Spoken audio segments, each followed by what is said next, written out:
Sejam bem-vindos a mais uma palestra na Fraternal. Hoje recebendo o palestrante, Eduardo Gianelli, com o tema Homenagem a Chico Xavier, Vida e Obra. Rádio e TV Fraternal sempre em sintonia com você.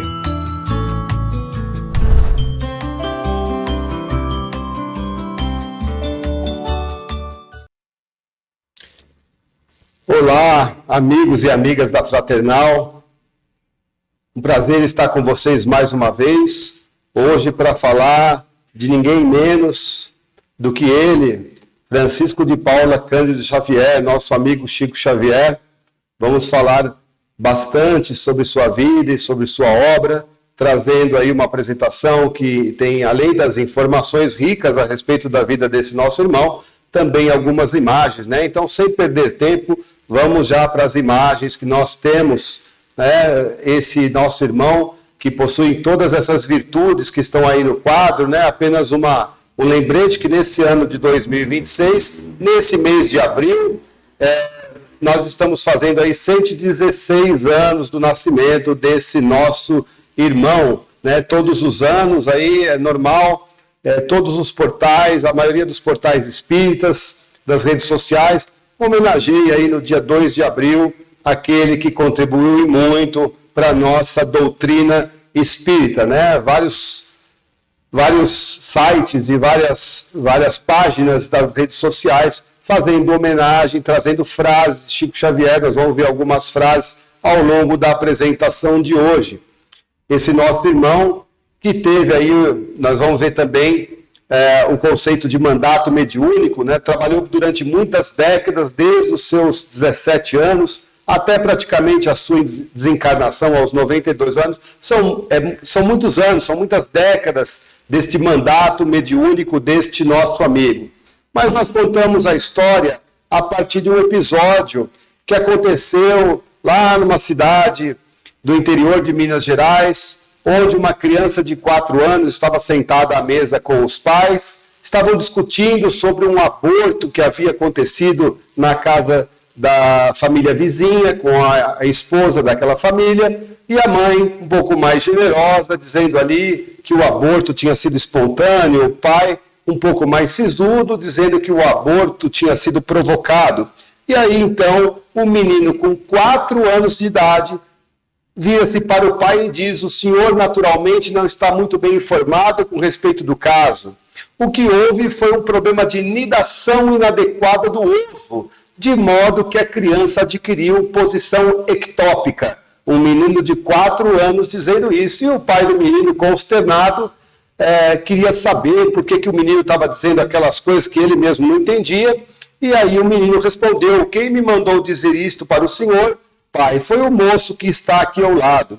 Este episódio ocorreu então em 1914, a cidade se chamava Pedro Leopoldo, no estado de Minas Gerais. A mãe do menino se chamava Maria João de Deus, o pai João de Paula Cândido Xavier, e o menino de 4 anos, que havia nascido em 1910, foi batizado pela família como Francisco de Paula Cândido Xavier, uma das figuras mais marcantes da humanidade, que esteve acima da religião, acima da religiosidade. Inclusive, nós temos no Evangelho de Lucas, no capítulo 6, versículos de 43 a 45, a gente destaca o último versículo de 45.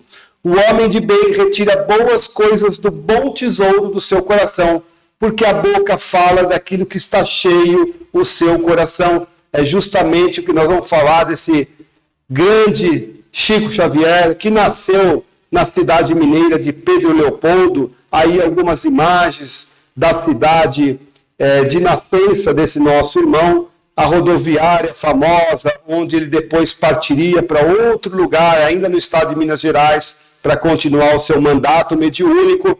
Aí a casa onde Chico Xavier nasceu, lá em 2 de abril de 1910, esta casa depois foi transformada no local onde viria a ser o Centro Espírita Luiz Gonzaga. Nós vamos ver isso. Essa é a casinha aí, a cara da casinha que abrigava a família Xavier naquela época, né? Tá aí o Centro Espírita Luiz Gonzaga, numa foto bem recente, exatamente naquele local onde um dia foi a casa do médium mineiro. Nesta casa onde desenvolveu muitos trabalhos Os trabalhos iniciais todos foram em sua casa, justamente porque ele não tinha condições ainda de poder formar uma casa espírita, como nós vamos ver. Então, esta é a família de Chico Xavier, seus pais, as pessoas são aí conhecidas, madrasta, enfim, os irmãos, família grande, família com muita necessidade material, família de uma humildade muito grande, né? E condições bastante humildes também, né? Tem aí os nomes das pessoas, não é necessário falarmos dos nomes das pessoas, mas tem aí toda a genealogia ali da família de Chico Xavier, destaque aí para muitos irmãos que ele tinha, tanto do primeiro casamento do pai como do segundo, e também a adoção que ele fez do filho legítimo que ele adotou, Eurípides, em homenagem, certamente, né, a Eurípides Barçanufo. Fica aí o nome das pessoas, né? Este aí, a nossa aí esquerda, é o pai de Chico Xavier, seu João Cândido Xavier. A mãe, figura muito importante na vida dele, como nós vamos ver na sequência. E do lado direito, a madrasta dele, não é a madrinha foi uma pessoa até bastante complicada na vida de Chico Xavier. Mas a madrasta teve um papel muito importante no segundo casamento do pai de Chico Xavier. Nós vamos falar aqui um pouco sobre aquele que, no seu mandato mediúnico bastante extenso, podemos dividir aí a história de Chico Xavier em praticamente 3 fases. Numa fase onde desperta a mediunidade, e depois no trabalho amplo que ele faz junto à doutrina espírita, em relação à psicografia, também paralelamente à filantropia, coisa que ele ficou conhecido como humanitário, muito mais do que espírita, e depois numa fase mais para frente, com idade um pouco mais avançada, bastante maduro, continuando o trabalho psicográfico e também o trabalho filantrópico do médium mineiro. E a relação dele começa a ter importância na figura da sua mãe, né? Dona Maria João de Deus, que na verdade desencarnou quando o Chico ainda era muito pequeno, aí por volta dos 5 anos de idade, né? E quando ela estava muito doente, ela disse para ele: Chico, todos vão lhe dizer que eu morri, mas não acredite. Assim que eu me refaça, eu retornarei, meu filho. Não pranteie, não chores, né? A minha saudade, né? Então, exatamente aí no ano de 1915, no dia 29 de setembro, ela retorna à pátria espiritual, e no velório muitas pessoas não entendiam por que aquele menino de 5 anos sorria, né, justamente no velório da sua própria mãe. E ele respondeu: minha mãe não morreu, ela me disse que iria para um hospital e assim que se refizesse ela voltaria. Eu vou agora aguardar que ela retorne. Então nós temos aí já uma compreensão de um menino muito pequeno que já ouvia a mãe de maneira atenciosa, certamente aí a reencarnação de um espírito missionário que numa idade tão tenra podia absorver uma mensagem num momento muito difícil e ainda sorrir da situação com a esperança do retorno da mãe. Nós vamos apresentar algumas frases, das tantas e tantas que nós poderíamos falar aqui, não temos tempo, de Chico Xavier, mas essa aqui em relação à sua mãe, a gente pode destacar esse trecho do livro: ninguém morre, o aperfeiçoamento prossegue em toda parte, a vida renova, purifica e eleva os quadros múltiplos de seus servidores, conduzindo-os vitoriosa e bela à suprema, ou à união suprema com a divindade. Então nós temos nesta frase exatamente o pensamento daquele menino muito, muito jovem, que compreendeu perfeitamente e confiou nos dizeres da sua mãe.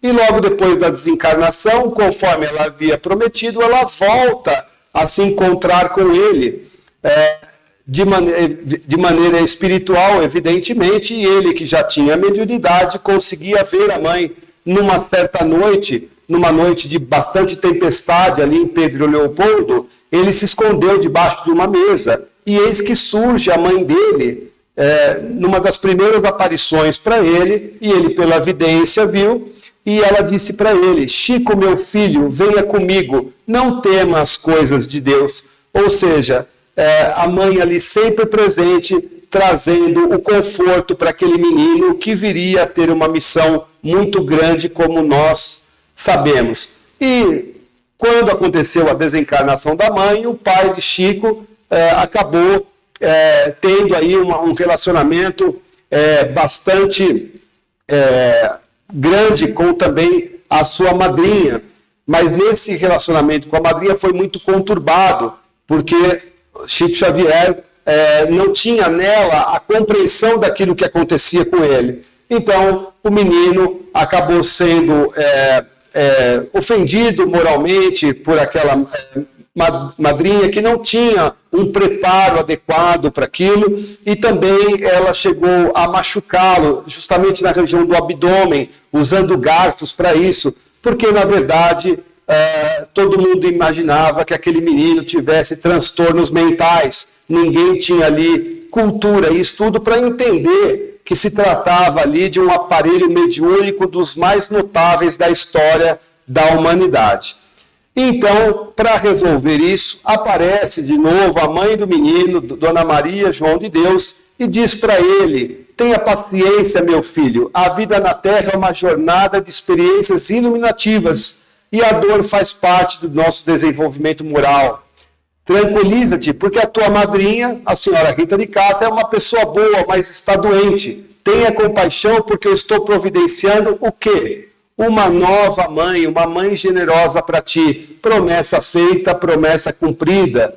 Case-se com o João de Deus, o pai de Chico, aquela que viria a ser a madrasta de Chico Xavier, a Dona Cidália, uma pessoa generosíssima, que acolheu o menino, ouvia-o em todas as conversas espirituais que ele tinha para contar para ela, respeitava esta questão da mediunidade, mesmo não sabendo nem deste nome que existia. Ou seja, uma pessoa que estava preparada para ser a continuidade da Dona Maria João de Deus na vida daquela criança que tinha apenas 5 anos. Então, quando aconteceu isso, será que Dona Cidália apareceu sem querer na vida do menino? Vai aí outra frase de Chico Xavier: ninguém cruza nosso caminho por acaso, e nós não entramos na vida de ninguém sem nenhuma razão. Dona Cidália certamente entrou na vida do pai de Chico e, consequentemente, na vida de Chico e dos seus irmãos também, porque ela pediu para que todos os filhos do primeiro casamento fossem vir morar com ela,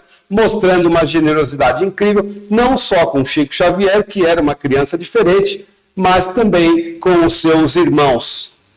Então, na sua infância, para nós passarmos rapidamente, que nós temos muito material para falar, nós temos aí a sua primeira fase da adolescência, onde até na escola, Chico Xavier teve uma escolaridade muito baixa, ele fez até o antigo primário, ou seja, a primeira parte do ensino fundamental, e ele já teve essas questões também da mediunidade aflorada em plena sala de aula.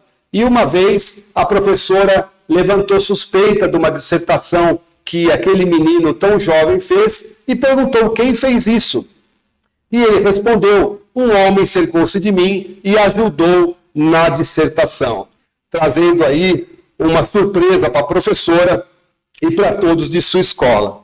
E Chico Xavier estudou muito pouco. Por quê? Porque uma das coisas que aconteceu na vida dele foi a necessidade de colaborar na família com relação ao sustento da casa. Naquela época era permitido que crianças muito jovens fossem para trabalhar, e ele foi para trabalhar numa fábrica de tecidos para poder ajudar na família, e acabou adoecendo gravemente por aspirar fragmentos de tecido. Aí nós temos imagem da fábrica onde Chico Xavier, muito criança, trabalhou, e o equipamento, as máquinas aí que manufaturavam os tecidos. Chico Xavier aspirou fragmentos disso, ficou bastante doente, precisou sair. Depois, um pouco mais moço, ele acabou indo trabalhar num armazém, onde já não tinha aí aqueles fragmentos de tecido, e ele pôde colaborar, sempre colaborando no sustento da sua família. E nessa época nós já atingimos os anos 20.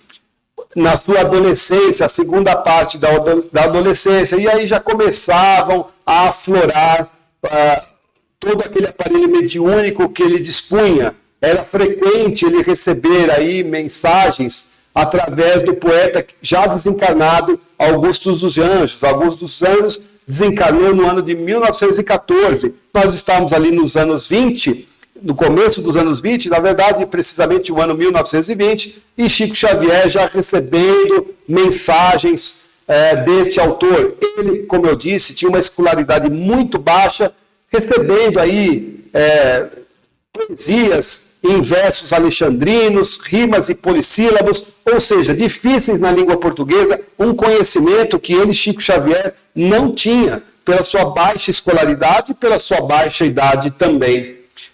Nesta época também, seguindo aí a tradição da família, que era católica, o seio familiar dele era católico, ele respeitava muito isso, e ele sempre foi às missas, sempre teve muita simpatia por aqueles que o dirigiam, no caso aí o sacerdote católico, né, que Chico Xavier sempre se confessou com ele, o Sebastião Scarzelli, foi uma pessoa importante, também teve um pouco de paciência com aquelas coisas que o menino contava, e destaque para nós aí, nós deixamos o destaque da Eucaristia nas missas, onde Chico Xavier podia ver no momento lá do ritual da entrega das hóstias, das filas, as hóstias recebendo como se fossem flores de luz. Então seriam hóstias de luz que eram entregues àqueles que ficavam na fila com fé, com fervor, né? E ele chama também a atenção daqueles que estavam na fila para receber a hóstia,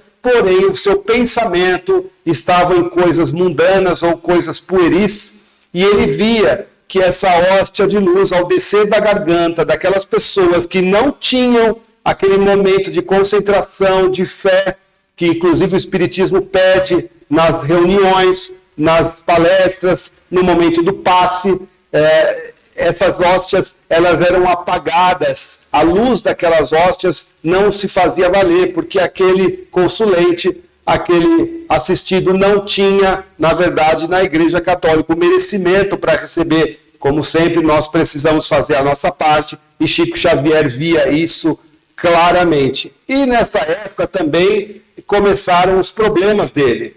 Ele teve aí muito risco de ser internado por causa das revelações que ele fazia, tanto lá na igreja, onde ele tinha o amparo daquele confessor, do sacerdote, mas na sociedade toda, ali da pequena cidade, todo mundo se conhece. Ele só não foi internado porque ele precisava ajudar no sustento da família. E assim ele prosseguiu, sem ser internado, podendo trabalhar até o ano de 1927, quando ele chegou aos seus 17 anos, já um moço, já não era mais um menino, já era um moço. E nesse ano de 1927, nós temos oficialmente aquilo que se atribui o início do mandato mediúnico de Chico Xavier, exatamente no dia 8 de julho daquele ano, onde ele recebeu uma psicografia pela primeira vez, e ele declara isso no livro Mandato de Amor dele, ele conta os detalhes disso. Na época, uma das irmãs de Chico Xavier estava tendo um transtorno muito grande de comportamento. Nós sabemos que era um caso de obsessão, e eles chamaram, né, a família chamou um casal de sobrenome Perácio, que tinha ali em Pedro Leopoldo, e realizava algumas experiências espíritas. Este casal preparou, naquela noite de 8 de julho de 1927, uma reunião onde Chico Xavier foi o instrumento da comunicação, né, numa extraordinária atividade de desobsessão. Está aí a família Perácio, que ajudou aquele jovem Chico Xavier em sua primeira reunião mediúnica. Vocês imaginem, a primeira reunião de Chico Xavier mediúnica naquela noite. E ele fez um trabalho maravilhoso de desobsessão junto à irmã. Uma coisa maravilhosa, a senhora Perácio descreveu depois uma ambiência espiritual maravilhosa, E ao final desta sessão de desobsessão, ele começou a sentir estímulos elétricos no braço, e o casal, que era muito experiente, também não estava ali à toa. O casal ofereceu papel e lápis para aquele moço, e aquele moço começou a manusear aquele lápis junto ao papel e escrever as coisas que vieram da espiritualidade. E ela disse coisas maravilhosas a respeito daquele moço que trazia páginas de ciência, de religião, de filosofia e literatura. E ela ainda disse: ele será um médium escritor, o mais complexo que a humanidade jamais conheceu. E ela tinha toda a razão. Então Chico Xavier passou a estudar a doutrina espírita, fazendo culto do Evangelho no lar, tendo contato maior com o Livro dos Espíritos, e para compreender o que estava acontecendo com ele, ou seja, educar a sua mediunidade. Percebam que tudo aquilo que Chico Xavier faz, a doutrina espírita exaustivamente pede a cada um de nós.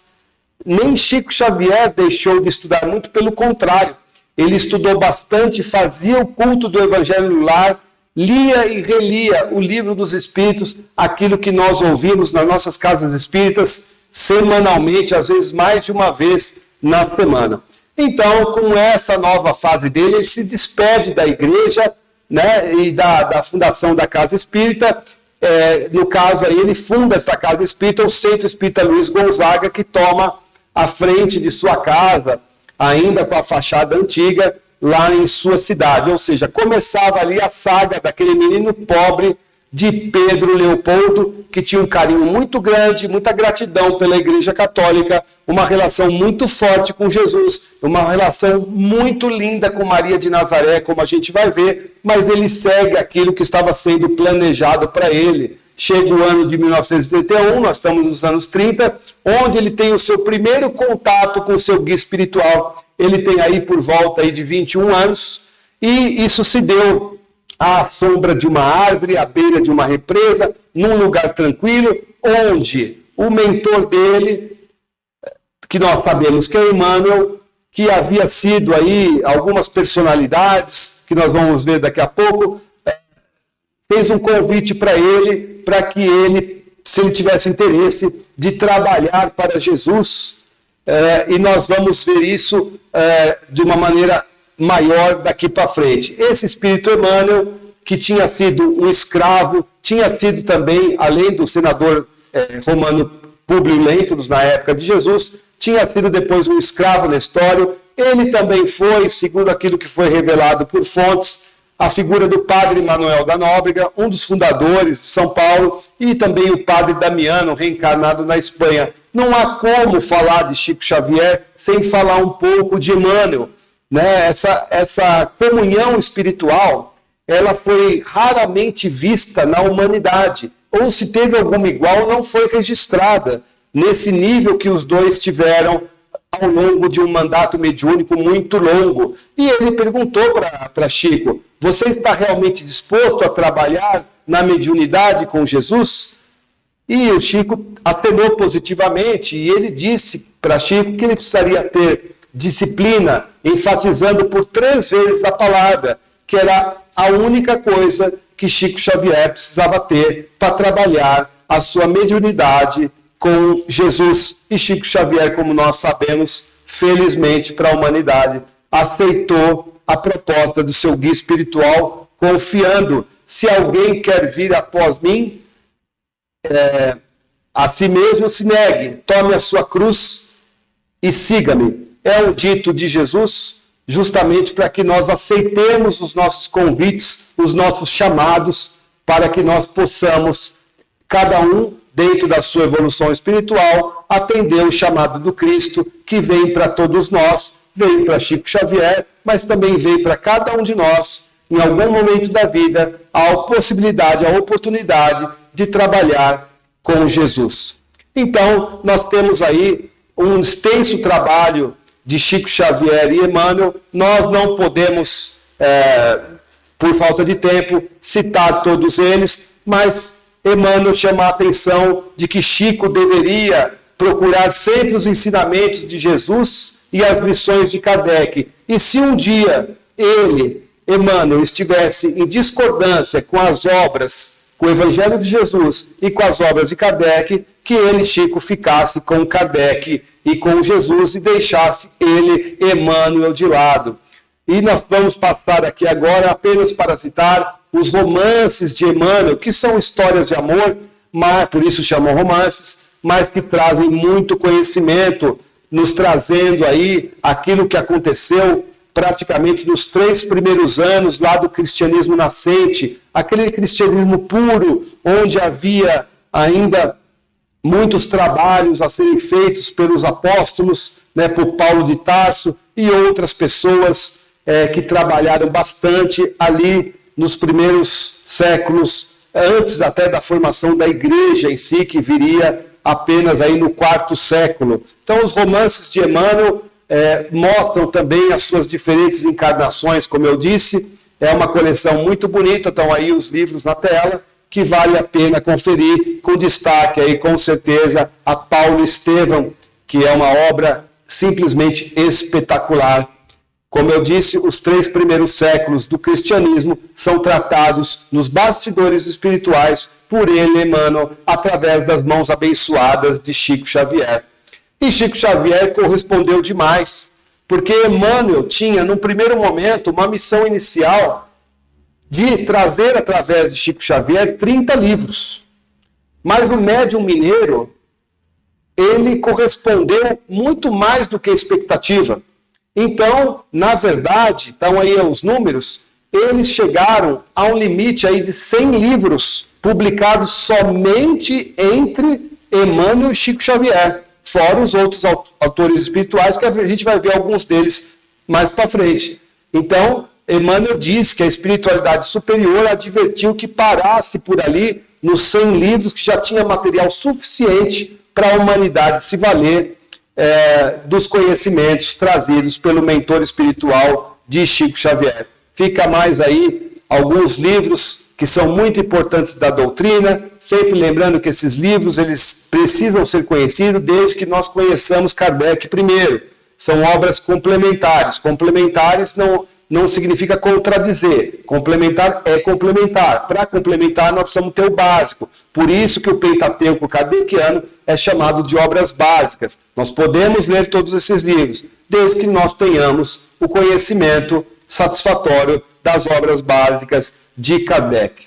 Então, é isso que nós temos num trabalho enorme de Chico Xavier, que foi verdadeiramente uma máquina de produção de obras literárias, obras espirituais, dos mais diversos tipos, onde ele teve aí 70 anos de incessante atividade mediúnica.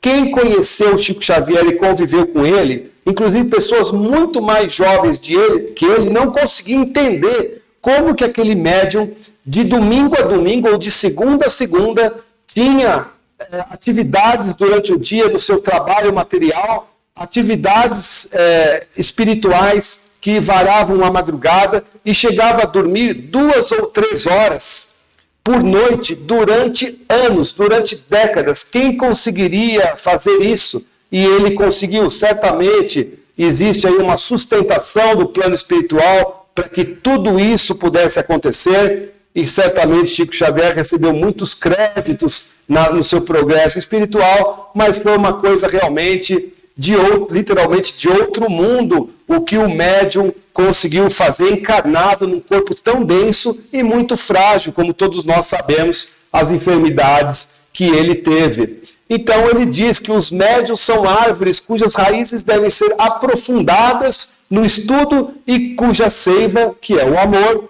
deve ser utilizada para a prática do bem. E aí nós chegamos aí numa obra muito importante, que é no ano de 1932, lá ainda na parte inicial dele, que é Parnaso do Além-Túmulo. Chico Xavier já abre o primeiro livro dele com um livro maravilhoso, onde ele traz 256 poemas atribuídos a poetas desencarnados, de todos os estilos poéticos. Nós temos ali poetas portugueses, poetas brasileiros, estão aí os nomes, e Humberto de Campos, naquele tempo, estava encarnado, o poeta Alberto de Campos, membro da Associação Brasileira, né, de Letras, e falou que se aquilo fosse uma farsa, que Chico Xavier deveria ocupar não uma, mas várias cadeiras dentro da Academia Brasileira de Letras, porque os estilos eram perfeitos, né? E Chico Xavier, como eu disse anteriormente, não tinha conhecimento da literatura para poder construir tantos estilos poéticos diferentes assim. São esses autores portugueses e brasileiros já desencarnados que vieram através do médium. O livro causou realmente um alvoroço na época. Parnaso é uma palavra que significa coleção de poemas, coleção de poesias, por isso Parnaso de além-túmulo. Paralelamente a isso, não é só de espiritismo, até porque o espiritismo de Chico Xavier sempre foi gratuito, muito importante. A Chico Xavier precisava trabalhar. Então, com a sua maioridade, ele acaba entrando aí já a partir dos seus 20 e poucos anos. Ele foi servidor no Ministério da Agricultura em ambas as cidades, em Pedro Leopoldo, e depois, como a gente vai ver, ele mudou para Uberaba, outra cidade mineira, e ele continuou trabalhando no Ministério da Agricultura, onde inclusive ele se aposentou. E ele receitando aí várias coisas do Centro Espírita, fazendo um trabalho paralelo, dividindo a vida dele entre o seu trabalho material que ele precisava e também as questões do Centro Espírita Luiz Gonzaga. Está aí o trabalho na Fazenda Modelo, que ele fez de 1935 a 1960, evidentemente aí na primeira fase do trabalho dele. Estão aí alguns colegas que trabalharam com ele. Ele trabalhou durante muito tempo. Bom, a saga de Chico Xavier começou, como eu disse, mas também começariam os problemas. No ano de 1938, ele divulga, a FEB publica, o livro Brasil, Coração do Mundo, Pátria do Evangelho. Esse livro é lindo. Ele conta os bastidores espirituais, desde lá da escola de Sagres, em Portugal, passando pela travessia do Atlântico, o planejamento para chegar em terras desconhecidas, e passa por todo o período que nós tivemos de Brasil colônia e Brasil império, né, chegando até aí praticamente aí o estrelato do Brasil República, e conta os bastidores espirituais de tudo isso.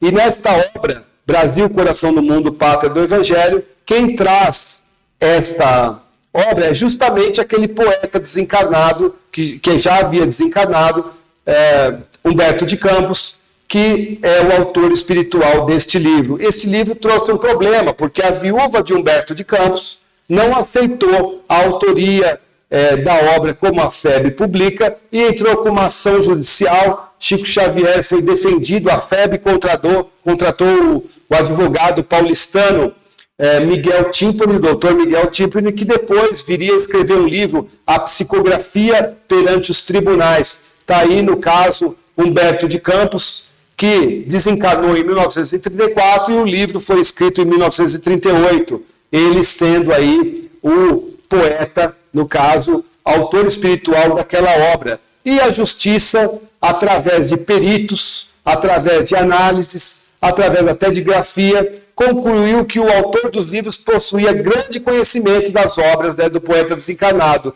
Então, na verdade, a FEB e Chico Xavier ganharam a ação judicial. No entanto, para não haver problemas mais com a viúva, que tinha seu ponto de vista, ninguém é obrigado a ser espírita, ali para frente, ele utilizou o pseudônimo de Irmão X para as obras que Humberto de Campos continuaria a desenvolver. E essas críticas o seguiu a vida toda, tanto que ele dizia, apesar das críticas de que recebia a vida inteira, o que me animou foi a continuar, foi saber que Jesus me aceita como sou, numa verdadeira entrega, numa verdadeira abnegação, até as críticas, até o jeito de ele ser, que acabou sendo prevalecendo. Então, como eu disse, o livro aí do advogado Miguel Timpani, A Psicografia ante os Tribunais, e para não haver problemas, foi utilizado o pseudônimo do Irmão X, que seria atribuído a Humberto de Campos.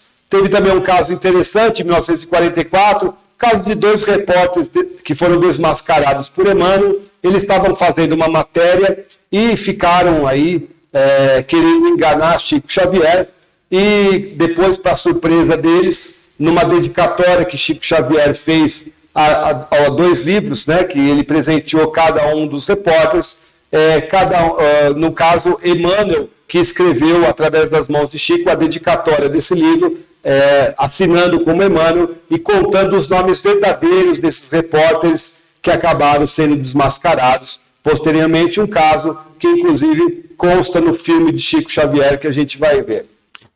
Bom, nos anos 40, acontece um episódio bastante interessante logo no começo.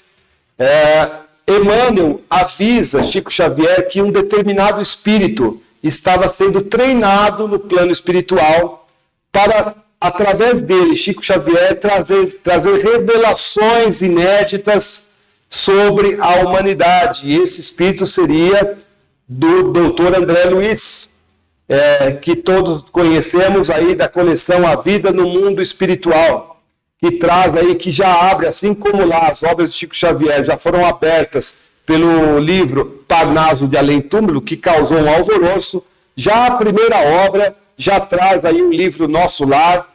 Todos nós praticamente já ou lemos o livro, ou assistimos o filme, ou ambos, que traz para nós os bastidores, aí, a revelação das cidades junto às crostas da Terra. Ou seja, como é que funcionam as cidades espirituais que estão no livro. O livro, inclusive, fala que não se fala só de espiritismo, mas também fala de espiritualidade, uma coisa muito mais abrangente, que procura aí passar daquilo que é o espiritismo e entrar numa coisa maior, que é a espiritualidade. Então são revelados para nós essas cidades que ficam aí em pontos estratégicos da crosta terrestre, estão aí representadas por luzes, onde na verdade existe o plano extrafísico próximo à Terra. Então, de 1943 ou 44, que é lançado o livro Nosso Lar, até 1968, nós temos 13 obras atribuídas ao Espírito André Luiz nessa série A Vida no Mundo Espiritual. Nós vamos passar rapidamente, apenas pelos nomes das obras, todos praticamente conhecem, vale a pena a leitura sequencial dessas obras. No entanto, como eu falei anteriormente, nós devemos conhecer Kardec para poder entender por que as obras trazem tantas informações. Justamente não há um ponto de contradição de todas essas grandes obras com a codificação de Kardec. Então nós temos para destacar, teria muitas coisas para destacar, mas para trazer um destaque, esse ciclo do planejamento espiritual, o planejamento reencarnatório, a reencarnação em si e o retorno à vida espiritual, que é praticamente tratado aí nesses 3 livros, né? Os Mensageiros, Missionários da Luz e Obreiros da Vida Eterna, uma leitura maravilhosa que vem logo após o livro de estreia, que é Nosso Lar. E aí, em 5 de janeiro de 1959, o nosso amigo deixa as limitações físicas de Pedro Leopoldo e vai embora para Uberaba, um lugar que ele ficaria até o final da sua vida. Ele começa a ter, inclusive, companhias de pessoas mais importantes, como Lauro Michelin e, principalmente, Valdo Vieira. Valdo Vieira acompanhou Allan Kardec, acompanhou Chico Xavier em muitos trabalhos, inclusive trabalhos que renderam psicografias em 17 livros em comum. Ou seja, tanto Valdo Vieira como Chico Xavier dividiram livros trazendo informações da espiritualidade, ora através de Chico, ora através de Valdo Vieira, sempre sim, aí sim, em conformidade com as obras de Kardec. No caso aí de Valdo Vieira, que era um médico, há ainda alguns capítulos que falam de revelações biológicas complexas, extremamente difíceis, mais complexas, que não seria possível trazer por Chico Xavier. O aparelho mediúnico escolhido foi Valdo Vieira, que inclusive era um médico da matéria, Está aí ele, já numa época que ele não estava mais no espiritismo, ele se desligou do espiritismo por razões que são deles. Ele ficou conhecido também como o pai da conscienciologia, né? Nós fazemos essa menção a Valdo Vieira, que foi uma pessoa bastante atuante junto a Chico Xavier. E as polêmicas continuaram. O próprio sobrinho, filho de uma irmã de Chico, aquela que foi curada da desobsessão lá no passado, trouxe problemas para eles, fingindo como falso médium, usando o nome do tio, complicando o nome do tio numa mídia, porque todo esse período, vocês devem imaginar que nós tínhamos uma igreja trabalhando bastante para que as questões do espiritismo fossem limitadas, porque não condiz com a fé religiosa que tem o catolicismo, que sempre teve o catolicismo, principalmente naquela época no Brasil. Então, Chico Xavier teve aborrecimentos, inclusive na família. Vejam que até um espírito como ele, missionário, enfrenta problemas familiares, sem dúvida alguma. E aí nós chegamos, depois de algum tempo ainda, trabalhando com obras, trabalhando com filotropia, nós chegamos no ano de 1971, onde acontece um marco, um divisor de águas para o espiritismo no Brasil.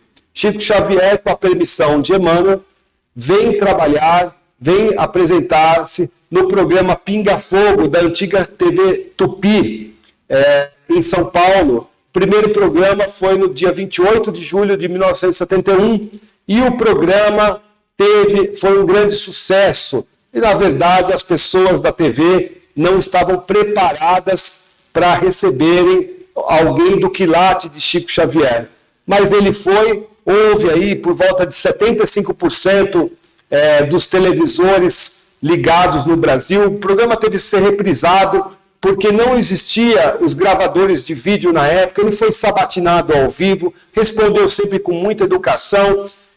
O programa se estendeu muito mais do que aquilo que a emissora tinha de planejamento, ou seja, trouxe ali um alvoroço também para aquela noite de 28 de julho de 1971, mas a verdade é que ele, Chico Xavier, acabou se tornando inevitavelmente uma celebridade nacional pelo efeito da TV. As TVs tinham ganhado um número grande de lares, porque no ano anterior, 1970, o Brasil disputou e ganhou uma Copa do Mundo no México. Muitas famílias se esforçaram, a transmissão seria a primeira Copa transmitida ao vivo pela televisão. Então, os lares ganharam televisores aí no ano de 1970, o programa foi em 1971. Então, muita gente assistiu, uma grande comoção de ver Chico Xavier, que estava ali falando para o Brasil inteiro, com a maioria dos televisores ligados para ele. O programa teve várias coisas, até momentos de diversão, como o caso do avião, onde Emmanuel tinha pedido, segundo Chico Xavier, numa história, pedido para ele calar a boca no avião e morrer com educação, morrer com fé em Deus, porque ele estava com medo de um dos voos que o avião caísse. O médium também, ele era brincalhão, ele era uma pessoa muito agradável, muito séria com o espiritismo, mas não deixava de ser agradável. E esse programa Pinga Fogo, ele levou necessariamente à produção de um segundo programa, no mesmo ano. Então, lá no solstício de verão, no dia 21 de dezembro de 1971, atingindo 86% de audiência, aí sim, aí a Tupi paulista se organizou bem para que o programa fosse melhor conduzido. Está aí Chico Xavier no segundo programa, vocês percebem aí que ele já usa uma peruca nesse programa. Alguns dizem que era por vaidade, talvez até seja, mas poucos sabem que Chico Xavier teve um problema capilar grande, um problema de feridas na cabeça, que ele procurava aí atenuar isso e fez o uso aí da famosa peruca que ele usou nesta época. E neste segundo programa, muito mais organizado, ele respondeu, obviamente, muitos assuntos, e todos os assuntos que ele respondeu na tela, há inclusive assuntos como aborto, cremação, a homossexualidade, tão comentada hoje, Umbanda, falando do vegetarianismo, ou seja, transplante de órgãos.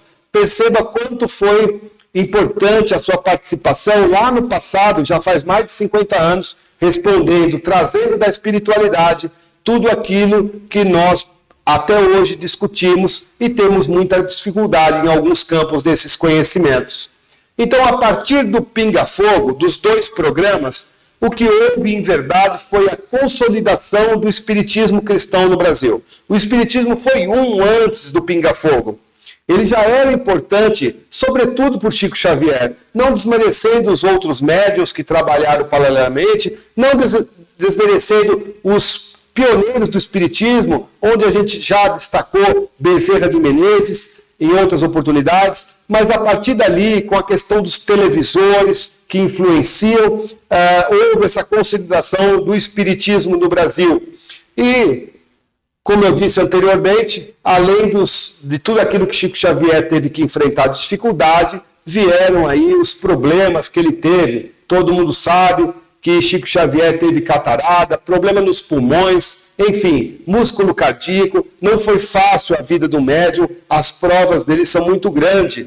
A doença é uma espécie de escoradouro de nossas imperfeições. Inconscientemente, o espírito quer jogar para fora o que lhe seja estranho ao próprio psiquismo. Na realidade, toda doença no corpo é processo de cura para a alma. E isso também valia na vida do médium mineiro. Então, sua vida humanitária, aquilo que ele também fez muito, foi marcante em boa parte daquele mandato mediúnico de mais de 70 anos, que eu comentei, quase 75 anos de mandato mediúnico. Quando ele funda o Grupo Espírita da Prece, logo depois, em 1980, já haviam 2.000 instituições de caridade fundadas, ajudadas ou mantidas graças aos direitos autorais dos livros. Outro traço marcante de Chico Xavier: nunca se considerou autor espiritual das obras, ou autor das obras, melhor dizendo, sempre atribuindo aos autores espirituais a sua verdadeira autoria. Então ele doava todo esse dinheiro para as instituições. E aí Chico Xavier foi conhecido no Brasil por todos, por aquilo que ele melhor fez, que agradou a todos os olhos, não somente aos olhos de quem era espírita: a filantropia, a caridade desinteressada, o trabalho feito com amor, que ele fez direitinho. Então tem uma frase dele: não raro, um simples prato de sopa a quem tem fome vale por uma instituição inteira.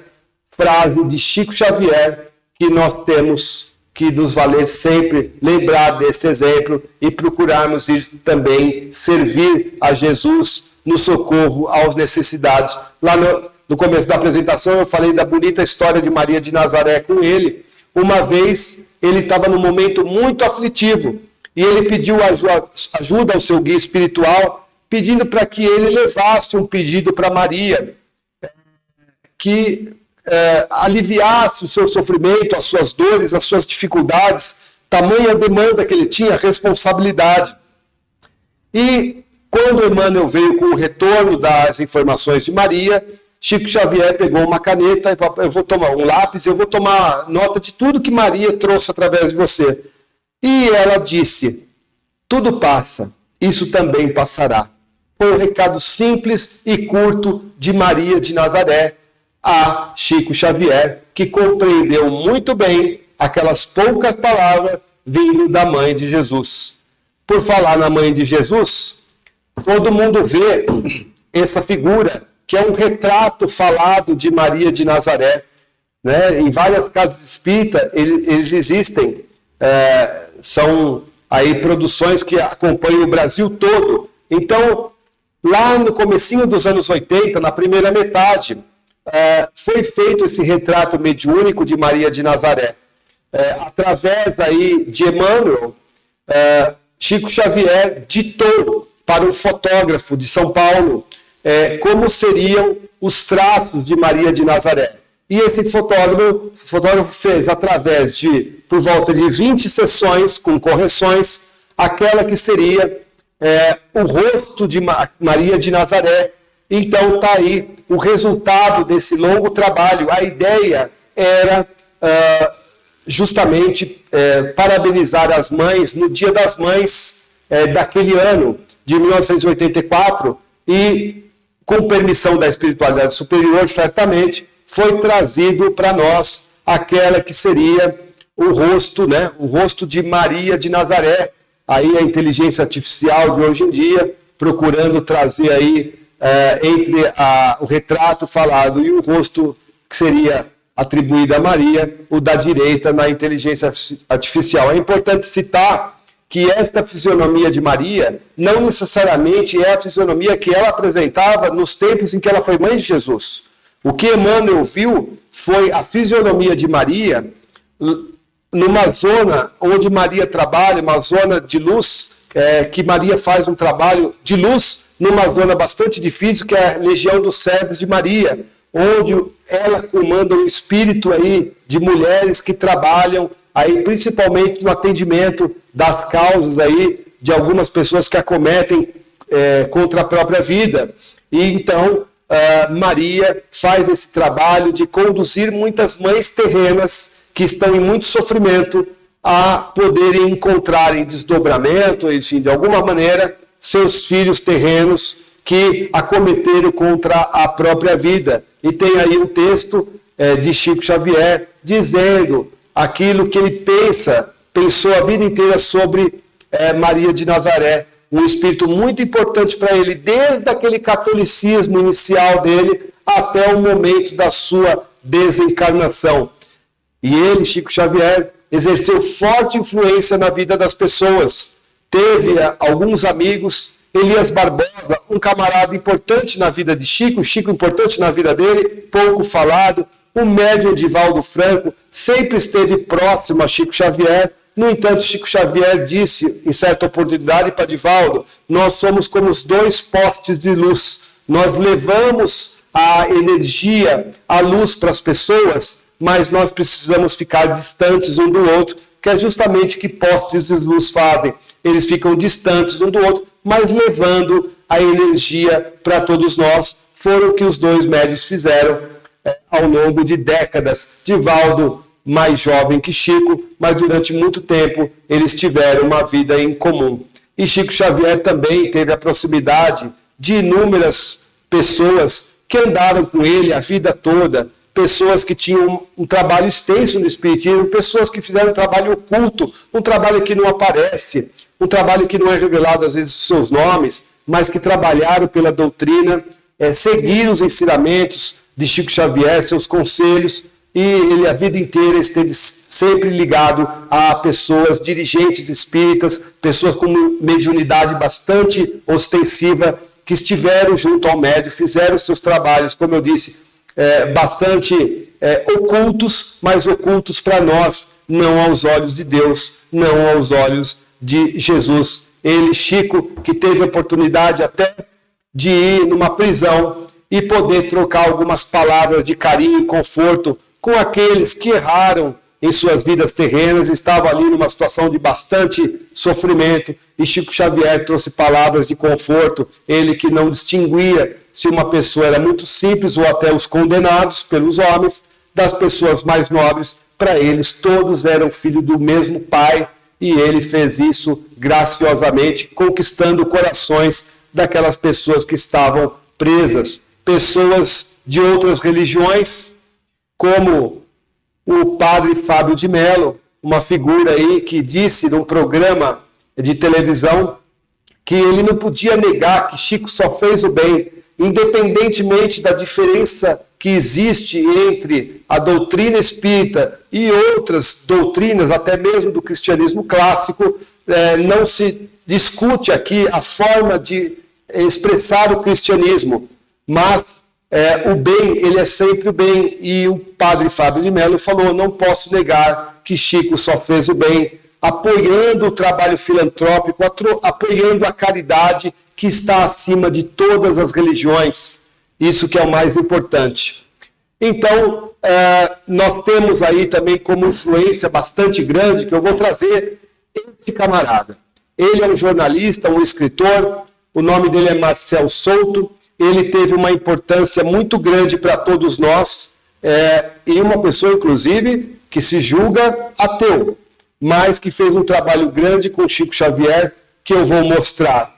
No ano de 1980, os dois médiuns, Chico e Divaldo, eles sentiram a necessidade de colocar no palco um espetáculo de teatro que abordasse a vida após a morte, sempre trabalhando com seriedade e competência. Então, eles ajudaram aí uma equipe a poder fazer esse trabalho que foi um sucesso absoluto. Na época, mais de 2 milhões de pessoas assistiram, na verdade, nos últimos 40 anos, essa peça de teatro que ficou em cartaz durante muito tempo, sendo reapresentada. E em 2010, ou seja, 30 anos depois, lá de 1980, em comemoração aos 100 anos que faria Chico Xavier se estivesse vivo, o espetáculo foi remontado, em comemoração justamente ao centenário do Médiuns Mineiro. Então, Além da Vida, obra de Chico Xavier, que faria 100 anos naquele ano, foi remontada, e o escritor Marcel Souto Maior, ele ficou curioso com a questão das matérias que estavam saindo sobre essa peça de teatro que estava sendo reescrita e já estava levando muita gente para o teatro. E ele ficou curioso, porque ele, escritor, pensou assim, esse médium, ele escreveu mais de 400 livros até aquela época, e ele não se diz autor de nenhum deles, não ganha um centavo com isso, vendeu mais de 30 milhões naquela época de livros, de exemplares, e não ganha um centavo. Impressionou demais a postura de Chico Xavier em relação a essa questão de abrir mão de valores que seriam bastante generosos, deixando tudo isso para a caridade, lá daquelas 2.000 instituições espíritas que, de alguma maneira, foram ajudadas por ele. Então, Marcel, o que ele fez? Ele quis fazer um trabalho, uma entrevista, e ele marcou com Eurípides, o filho adotivo de Chico Xavier, para fazer uma entrevista, e ele foi para Uberaba. E ele foi para Uberaba com uma intenção que não era a verdade o que ele tinha por dentro. Ele não revelou para Eurípides. Então, quando ele chegou lá, ele acabou conversando com Eurípides. Naquele dia, Chico Xavier não estava muito bem, mas o próprio Marcel disse que quando ele entrou na casa de Chico Xavier e tocou na maçaneta para abrir a porta, para poder falar com Eurípides no primeiro momento, ele levou um choque, ele sentiu uma energia muito diferente que nunca tinha acontecido com ele. E da sacada do alto, o Eurípides, o filho adotivo de Chico, disse para ele, parabéns, meu pai mandou lhe dizer que o seu livro será um sucesso.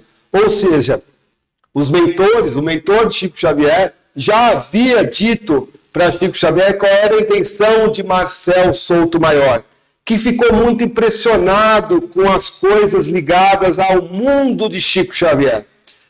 E o livro que ele escreveu, As Vidas de Chico Xavier, deu base para o próprio filme no cinema que a gente assistiu e hoje pode assistir na TV, intitulado Chico Xavier, que foi lançado em 2010, também em comemoração ao aniversário de 100 anos do nascimento do Chico. Então, nós temos o livro As Vidas de Chico Xavier e o próprio filme Chico Xavier, que se baseou no livro de Marcel Souto. E Marcel Souto não parou por aí. Ele escreveu também o livro Por Trás do Véu de Ísis, que falam sobre as mães que perderam seus filhos. Esse livro também deu origem a um outro filme, lançado em sequência em 2011, As Mães de Chico Xavier. Um filme muito lindo, que mostra aí a questão de muitas mães que perderam seus filhos, cada uma de alguma forma diferente, onde chega outra frase linda do filme para nós. Só existe algo mais marcante do que perder um filho, descobrir que ele continua vivo.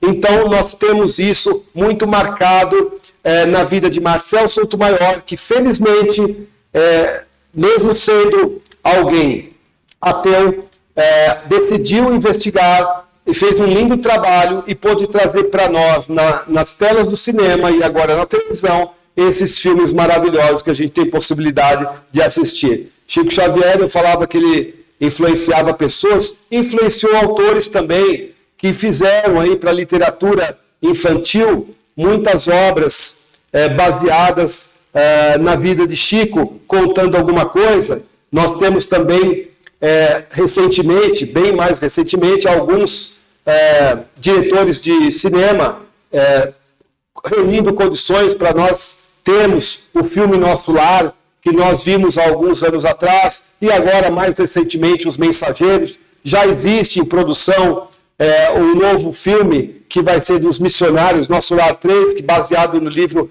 Missionários da Luz, que seria o terceiro livro da série A Vida no Mundo Espiritual, ou seja, as obras de Chico Xavier e do Espírito André Luiz sendo levadas paulatinamente ao cinema, trazendo as verdades espirituais, os bastidores espirituais para toda a humanidade.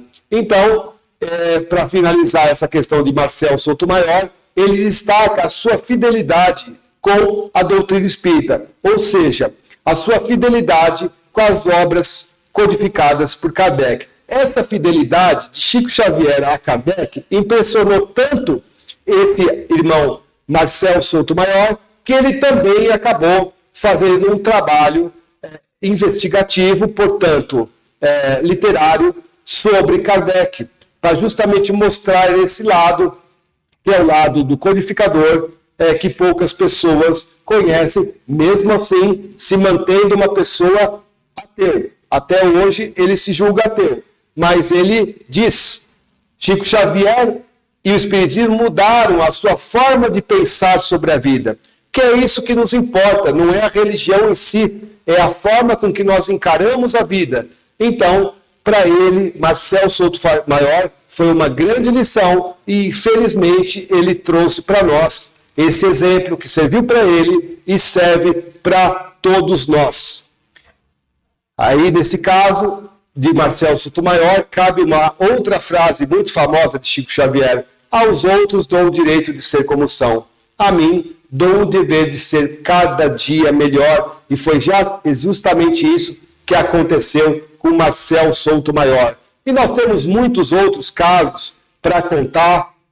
Nós temos aí técnicos especializados que trabalham até no ramo policial, que conseguiram ver a questão da legitimidade das psicografias de Chico Xavier, fazendo um estudo gráfico, né? Tá aí a grafoscopia, uma coisa bastante técnica, constatando a veracidade das mensagens de Chico, tanto que uma delas foi usada até em tribunais de justiça para inocentar um camarada que acidentalmente tinha ferido um colega e foi condenado, e depois, através da mediunidade de Chico Xavier, da psicografia, foi feita uma carta onde os parentes entenderam que se tratava realmente do rapaz desencarnado que disse que o outro, que estava condenado, não tinha sido culpado, não havia sido culpado do disparo da arma, que foi um acidente, foi um descuido, e o rapaz foi solto. Ou seja, a psicografia de Chico Xavier trazendo a libertação de um condenado na justiça humana. Uma coisa muito importante ficou marcada. Vários assuntos nos últimos anos, o lado científico da doutrina tem sido muito estudado, até porque os aparelhos melhoraram muito, as formas computacionais e o conhecimento da própria humanidade.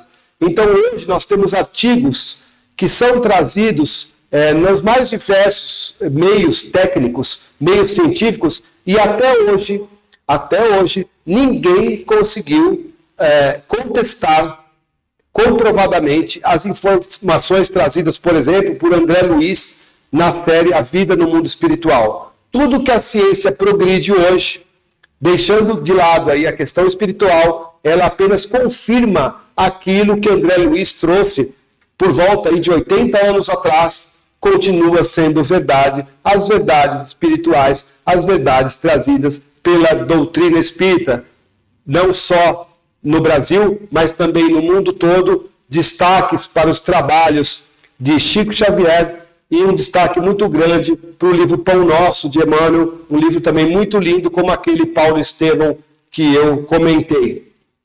E Chico Xavier acaba também despertando bastante curiosidade de alguns autores que escrevem sobre a sua obra, as pesquisas hoje em dia com a internet, as entrevistas que são online, conseguem ter material muito mais amplo. Então, esse irmão, Luiz Eduardo de Souza, escreveu um livro, A Fascinante História de Chico Xavier, falando do homem, do fenômeno, do médium, a sua obra e o mito em torno do seu nome, uma obra bastante complexa. Vocês sabiam que Chico Xavier foi candidato ao Prêmio Nobel da Paz, tanto no ano de 1981 como no ano de 1982? Ele foi candidato. Na época, houve um abaixo-assinado com 2 milhões de pessoas de votos, e não era digital, era um abaixo-assinado à moda antiga, escrevendo isso, e foi encaminhado para que ele pudesse concorrer ao Prêmio Nobel da Paz, né? E até hoje nós tivemos aí 26 brasileiros indicados ao Prêmio Nobel. Nenhum deles ganhou, nenhum deles foi laureado, que é o termo que é usado, com o prêmio, que naquela época foi vencido aí no ano de 81 e 82, naquele ano de 81 precisamente, foi vencido por uma instituição da ONU de acolhimento aos refugiados. Nenhum deles, nem Chico Xavier, nem o grande Papa João Paulo II e nem o líder socialista Lech Walesa, polonês, foram eleitos, ganharam o Prêmio Nobel da Paz. Na época, acreditava-se muito que Chico Xavier venceria no ano de 1981, porque Madre Teresa havia ganho o Prêmio Nobel da Paz em 1979, e o trabalho da Madre foi maravilhoso, mas o trabalho de Chico Xavier, na opinião dos críticos, foi um trabalho até mais extenso que da Madre Teresa. Então, razão pela qual todos acreditavam que Chico Xavier viria a ganhar o Prêmio Nobel, sendo o primeiro brasileiro a ganhar o Prêmio Nobel, mas isso acabou não acontecendo. Escolheram lá uma instituição da ONU, da própria ONU, para acolhimento de refugiados. Só aí em destaque, até hoje nenhum brasileiro foi laureado com o prêmio, e nós temos aí alguns indicados. Os que eu coloquei em vermelho são pessoas aí do meio religioso, como Dom Helder Câmara, o próprio Chico, a irmã Dulce, Dom Paulo de Vasto Arnes, ex-arcebispo de São Paulo, Dona Zilda Arnes, que não era do meio religioso necessariamente, era católica, mas ela trabalhava aí na Pastoral da Criança, fez um trabalho muito lindo, era irmã de Dom Paulo Evaristo Arnes, uma mulher maravilhosa, fica aí nossa homenagem a ela também, e a figura de Maria da Penha, aquela que revolucionou aí toda a questão do abuso contra as mulheres, também foi indicada, mas ninguém venceu o Prêmio Nobel da Paz brasileiro, que eu diga. Mas ele venceu um outro prêmio. No ano de 2006, o antigo, no caso do canal SBT, do Silvio Santos, se juntou à BBC de Londres para fazer uma pesquisa. Quem é o maior brasileiro de todos os tempos? Quem seria o maior brasileiro da história deste país?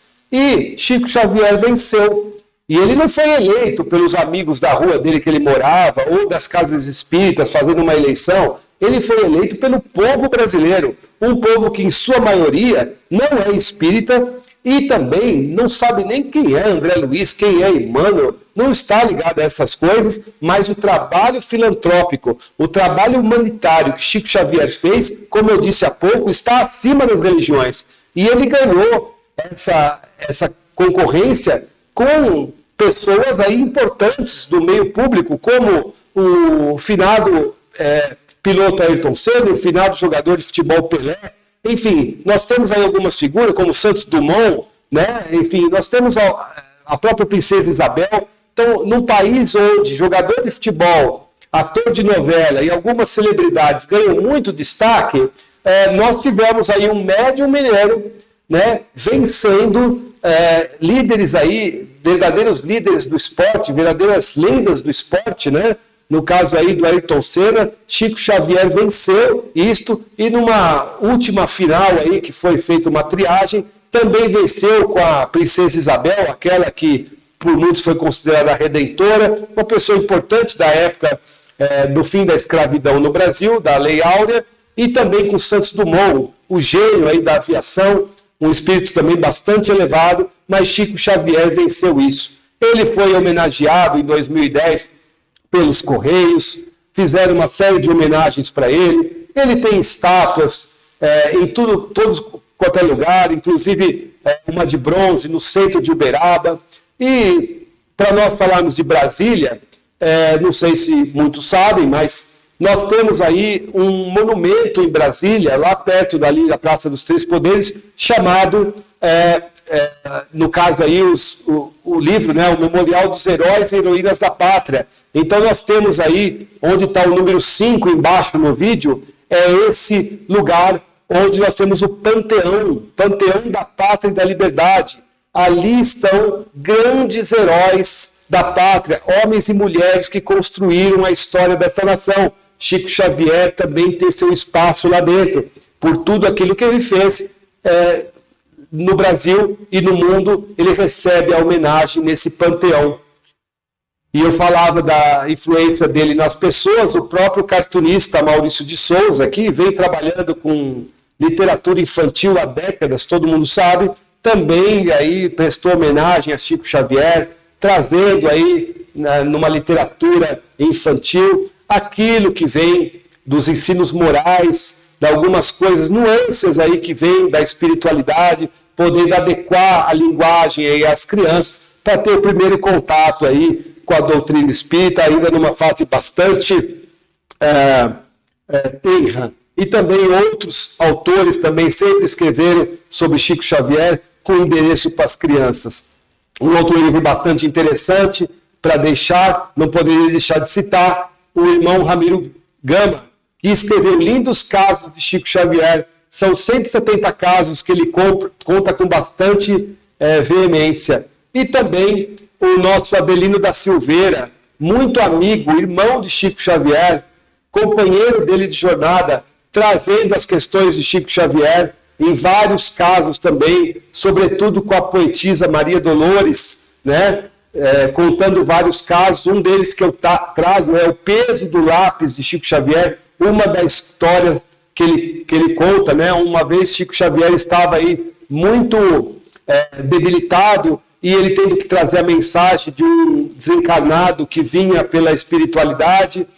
A mãe da pessoa estava desesperada e o espírito que deu comunicação por Chico fragilizado, o espírito estava judiando, vamos chamar assim, muito do médium naquele momento, e ele diz para Emmanuel, o lápis está pesando 10 quilos.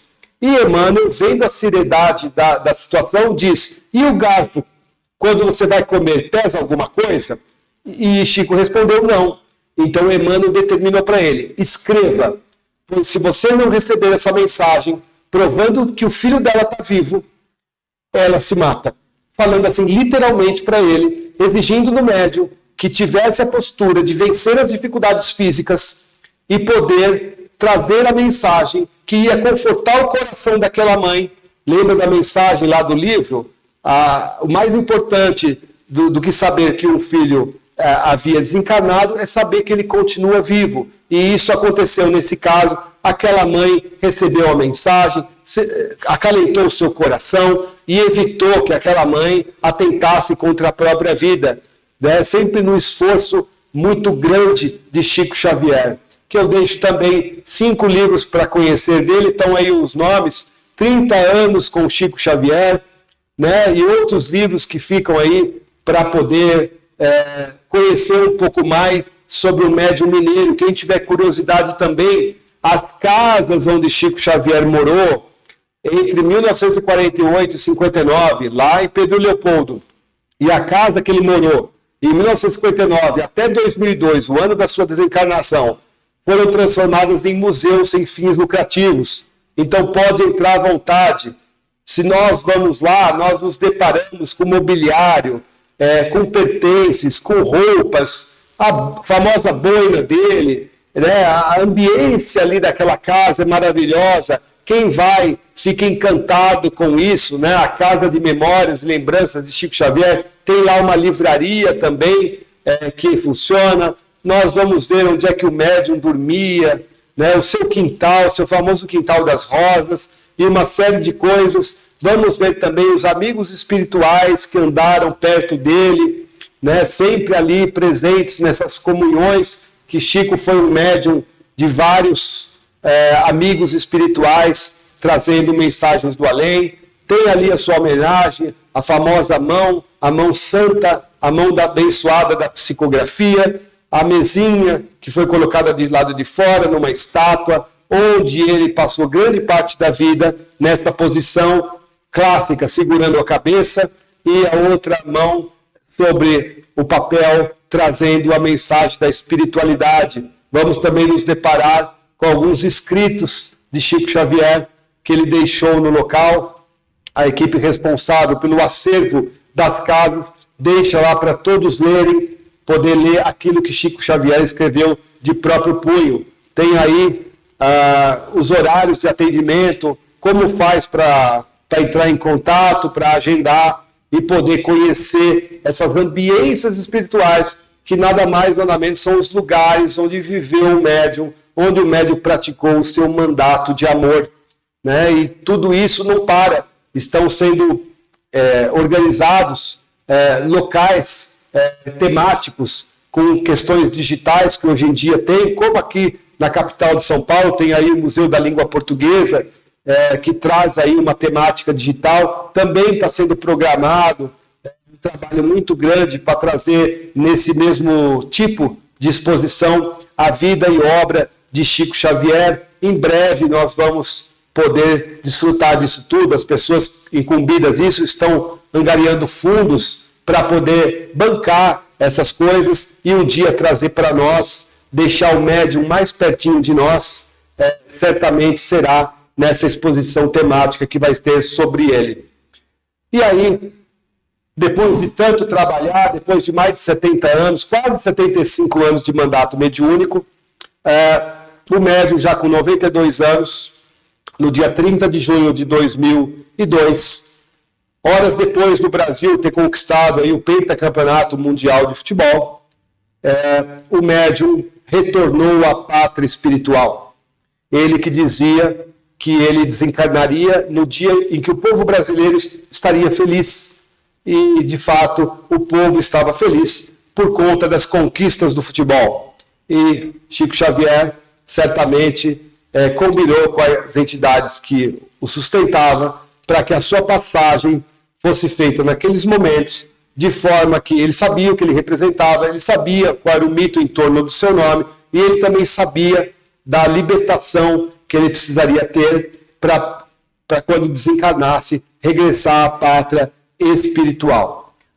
Para terminar a nossa conversa de hoje, bastante extensa, porque o material de Chico é muito grande, eu trago aqui da revista Reformador, em agosto de 2002, Joana de Ângeles traz, através do querido Divaldo Franco, que também já retornou à pátria espiritual, uma história muito linda. Vocês sabem que quando Chico Xavier desencarnou, lá em meados do ano,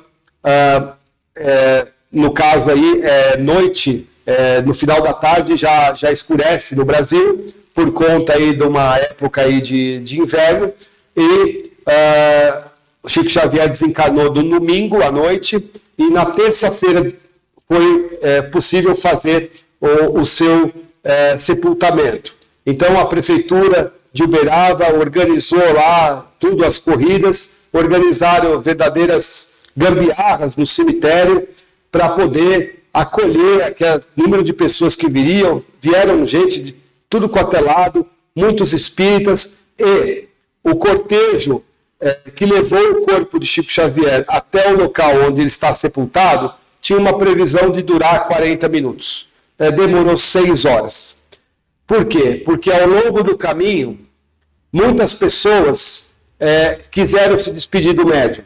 E não eram só espíritas, não. Existia uma população inteira, e não era também só de Uberaba e região, não. Pessoas praticamente do Brasil todo conseguiram se deslocar para dar adeus àquele que serviu a todos nós com tanto amor e carinho. Então, os espíritas ali estavam presentes, mas ali os católicos faziam o sinal da cruz, os evangélicos erguiam as mãos para os céus, todos reverenciando aquele que foi um verdadeiro filântropo, aquele que foi um humanitário, muito mais do que um espírita, além do seu cristianismo, que era maravilhoso. E Joana de Ângeles descreve a ambiência daquele cemitério, porque quando chegou ao cemitério o corpo de Chico Xavier para ser sepultado, já era de noite. Então eles improvisaram lá iluminação, porque no cemitério não se tem iluminação, porque cemitério não se funciona à noite. E a prefeitura também, através de 2 helicópteros, jogou flores naquele momento ali da despedida de Chico Xavier. E conta Joana de Ângeles que estavam presentes Bezerra de Menezes, estava presente também André Luiz, outros irmãos espirituais, outras entidades angelicais eram vistas ali, e vejam só que coisa maravilhosa. Quando os helicópteros jogaram aquelas milhares de pétalas de rosas, elas foram descendo, e quando elas chegaram perto dos túmulos dos outros que estavam ali sepultados, a espiritualidade amiga colocou bálsamos salutares, bálsamos de luz em todas essas pétalas de rosa. E quando elas caíram nos túmulos, quem tinha vidência, tinha muitos espíritas ali que tinham vidência ostensiva, viram muitos irmãos e irmãs que estavam ainda presos ao corpo de carne em seus túmulos, sendo libertados justamente por essa emanação toda fluídica que recebeu dessas pétalas de rosa que caíam sobre os túmulos. Houve uma emoção muito grande de muitos espíritas que estavam vendo ali, através da mediunidade, aquilo que estava acontecendo. Ou seja, até no momento do seu sepultamento, com Chico Xavier, estando ali presente ou não, se ele já estava lúcido ou não, isso pouco importa, mas a verdade é que ele trouxe benefício para seus irmãos e irmãs, não importa se estão encarnados ou não, até no momento do seu sepultamento. Então, que nós possamos seguir os exemplos deste homem, que foi um gigante na história da humanidade, poucas vezes visto, aquele que nos ensinou que suas crenças não fazem de você uma pessoa melhor, as suas atitudes sim, que a preocupação olha em volta, que a tristeza olha para trás, mas a fé olha para cima. Então que nós tenhamos em Chico Xavier um exemplo para ser seguido.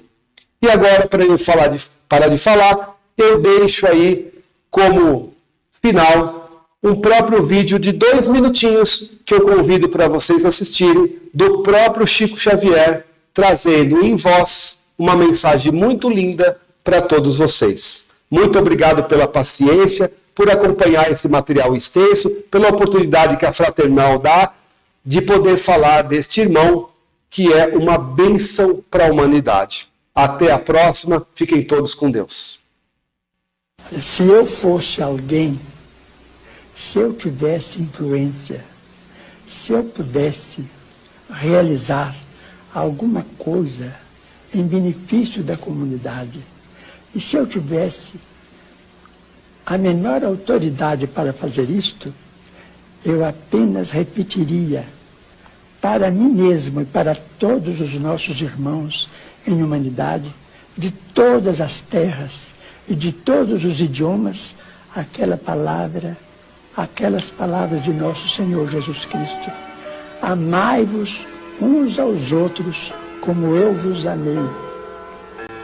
Porque amor com esquecimento de si mesmo. Porque amor nada pedindo para si. O amai-vos uns aos outros foi superado pelo amai-vos uns aos outros como eu vos amei. Amar alguém ou alguma causa sem pedir nada, sem esperar o pagamento nem mesmo da compreensão da inteligência do próximo, então trabalhar por uma humanidade mais feliz, por um mundo melhor, pela extinção das guerras e pelo incentivo do progresso em bases morais convenientes para que nós todos estejamos no melhor lugar possível que possamos ocupar no campo da vida humana, servindo ao Pai, ao Criador, a nosso Senhor Jesus Cristo, e a todos os princípios cristãos, ou mesmo aos princípios mais nobres de outras religiões, para que, com o respeito mútuo, possamos vencer todas as barreiras e amar como o amor deve ser consagrado entre nós.